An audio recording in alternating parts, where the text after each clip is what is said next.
Good day. This is Lateesha with Soul Spread Wisdom, and today I am discussing having natal Chiron in the second house. I recorded a video, or podcast earlier on Chiron, the mythology of Chiron, and how he was initially rejected and abandoned by his mother, which was the first wound. And of course, he received a second wound from the arrow, wherein he could not die. And he had become such a great healer. And I am basing this on the teachings of the brilliant astrologer, Tom Jacobs. It has been most helpful in my life. And so I am wanting to share what it is that I have learned on this and have experienced with this. And so Chiron in the second house. So again, Chiron was abandoned by his mother, rejected. And so wherever Chiron is in our natal chart, this is an area where we perceive that we are rejected. We are not good enough to show up in this area. And this is an area where we expect rejection. We expect pain. So we will perceive in others in this area. We will perceive in others that we are rejectable. And then we will shrink away oftentimes from presenting our gifts and our skills in this area of our chart. So the second house, of course, has to do with our self-worth, our self-esteem, food, the food that we eat, how we like to eat food, what food means to us, what income, the type of income we earn, and how much it is that we earn is all tied to the second house.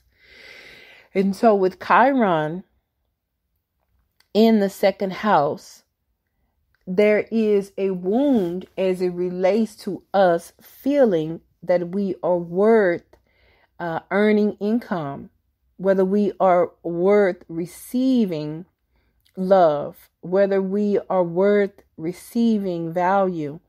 There is a wound that was received from early childhood, perhaps even in the mother's womb, where we took on this feeling of rejection. And anytime, oftentimes, as it relates to what we eat, this can be tied to eating disorders, bulimia, anorexia, tying back to the body. Once again, I talked about the body in Chiron, not feeling that our bodies are good enough. But the second house is linked to the food that we eat.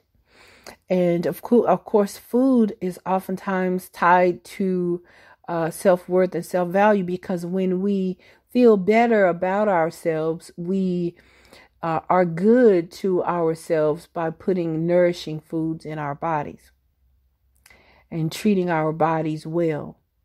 And when our esteem is low, we oftentimes don't care about what we are putting in the body, how we are treating the body, how we are nourishing the body.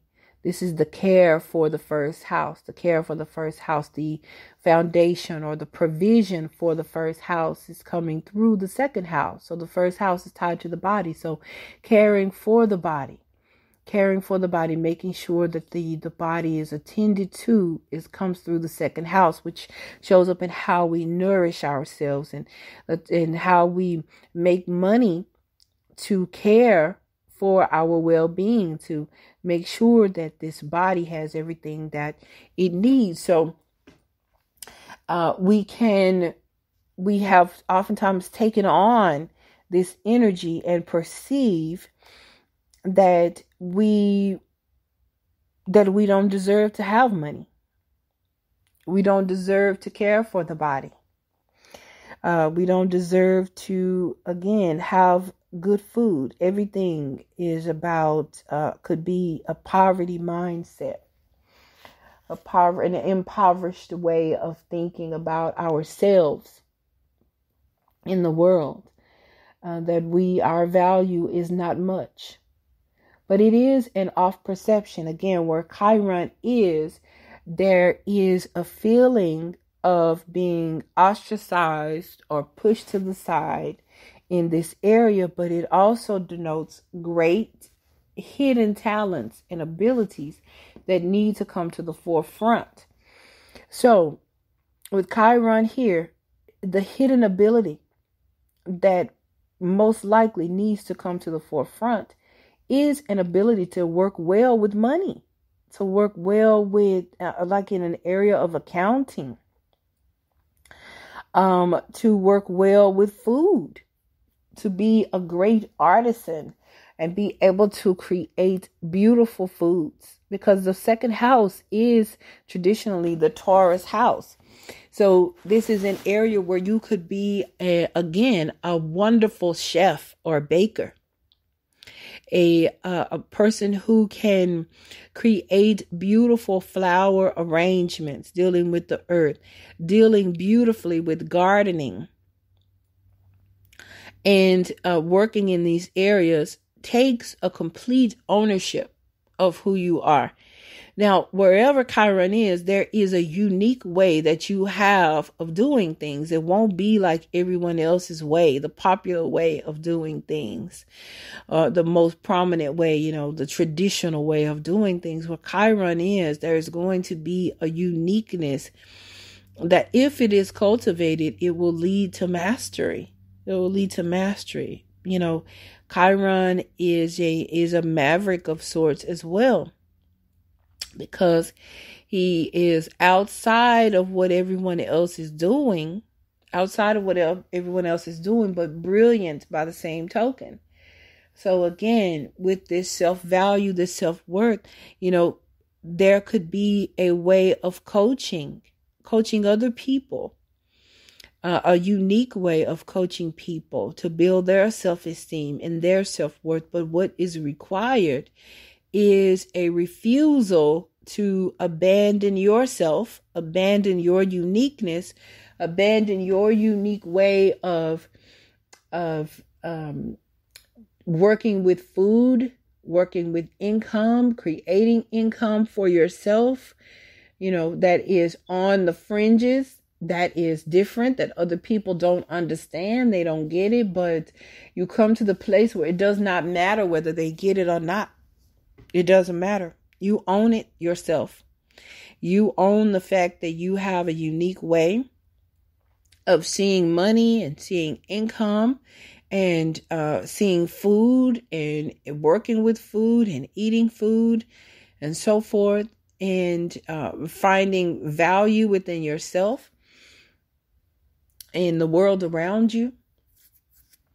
And you have a different way of nurturing yourself.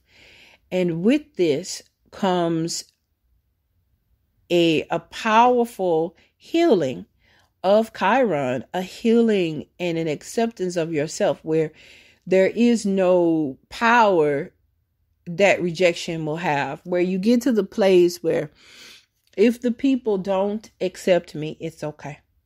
I accept me. If the people don't value me, it's okay. I value me.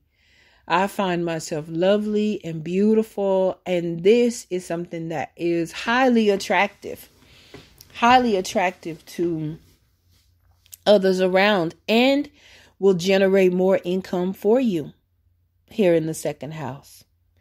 Okay, so this is what I have to share about Chiron in the second house. Again, my name is Lateesha Hinton, and I thank you for listening.